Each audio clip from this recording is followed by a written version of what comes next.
السلام عليكم البنات، كنتمنى تكونوا بخير على خير وفي احسن الاحوال. الصحه ديالكم مزيان وانتم كتشوفوا هذا لا فيديو ديال اليوم. ومرحبا بكم فيديو جديد ووصفه جديده. البنات اللي اول مره كيشوفوا الفيديو ديالي وكيشوفوا القناه ديالي فما تنساوش تشاركوا في القناه وتفعلوا زر الجرس باش توصلوا باي فيديو جديد حطيته على القناه ديالي. ومرحبا بالجميع.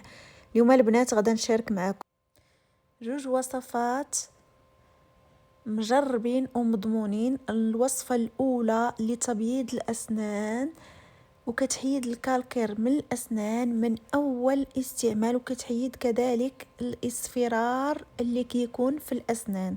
وصفة مجربة ومضمونة والنتائج ديالها رائعة. غادا ندوز باش نحضر معكم هاد الوصفة البنات. غادا نحتاج كما كتلاحظوا معايا الدقيق الارز او الدقيق ديال الروزه البنات. كطحنوا الروز مزيان، كتاخذوا تقريبا معلقه ديال الدقيق ديال الروز كما كتلاحظوا معايا. فغدا نضيف ليه عصير الحامض او عصير الليمون. البنات اللي عندهم الحساسيه من الحامض او الليمون ما يستعملوش. وكنخلط مزيان هاد المكونات مع بعضياتهم. من بعد غادا نضيف لهم معجون الاسنان. يمكن لكم تستعملوا اي معجون الاسنان متوفر عندكم في الدار، ماشي ضروري تستعملوا هاد معجون الاسنان اللي غادا نستعمل انا. فغادا نضيف تقريبا معلقه كبيره ديال معجون الاسنان. والروزه البنات راه رائع في تبييض الاسنان. كنخلط مزيان هاد المكونات مع بعضياتهم حتى كنحصل على كريم.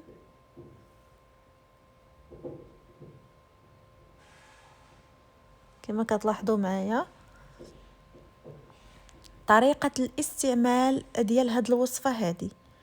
هاد الوصفه البنات كتبداو تغسلوا الاسنان ديالكم او لا كتحكوا الاسنان ديالكم بهاد الخليط هذا. كتاخذوا هاد الخليط كتحتفظوا به في شي قرعه ديال الزاج، وكتبداو كتستعملوا هاد الوصفه هذه 3 المرات في الاسبوع. فكتحكوا الاسنان ديالكم بهذا الخليط هذا بحال كتحكوا الاسنان ديالكم بالطريقه العاديه. يعني كتبقاو تفركوا الاسنان ديالكم مزيان تقريبا لمده ديال 3 دقائق. كتستعملوا الوصفه كما قلت لكم 3 المرات في الاسبوع البنات. فصدقوني هذه الوصفه كتعطي نتيجه من اول استعمال. كتلاحظوا الفرق من اول استعمال. فكتبيض لكم الاسنان ديالكم وكتحيد حتى الاصفرار ديال الاسنان. كتحيد كذلك الكالكير. فكتبيض من اول استعمال البنات. والوصفه راها مجربه ومضمونه وكتعطي نتائج رائعه. وكما قلت لكم كتلاحظوا الفرق من اول استعمال. فغدا ندوز باش نحضر معكم الوصفه الثانيه. الوصفه الثانيه كتحيد الرائحه من الفم، يعني الرائحه الكريهه من الفم. البنات اللي عندهم اللثه ديال الاسنان ديالهم كتسيل بالدم، هاد الوصفه راه ما كتخليش اللثه تبقى تسيل لكم بالدم. يعني رائعه وكتخلي واحد الرائحه في الفم اللي رائعه. فاستعملت كما لاحظتوا معايا خديت كاس ديال الماء، ضفت ليه الملح كما كتلاحظوا معايا اولا الملحه. غادا نضيف اليانسون كما كتلاحظوا معايا. الوصفه البنات المكونات ديالها طبيعيين وفي متناول الجميع، واهم حاجه ان هاد الوصفه كتعطي نتائج رائعه.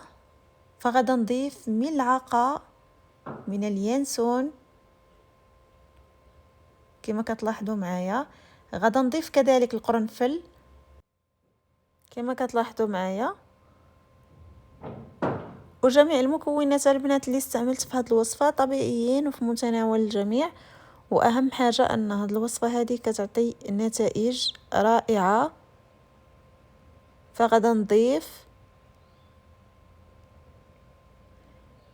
نصف ملعقه ديال القرنفل وكنخلط مزيان هاد المكونات مع بعضياتهم كما كتلاحظوا معايا.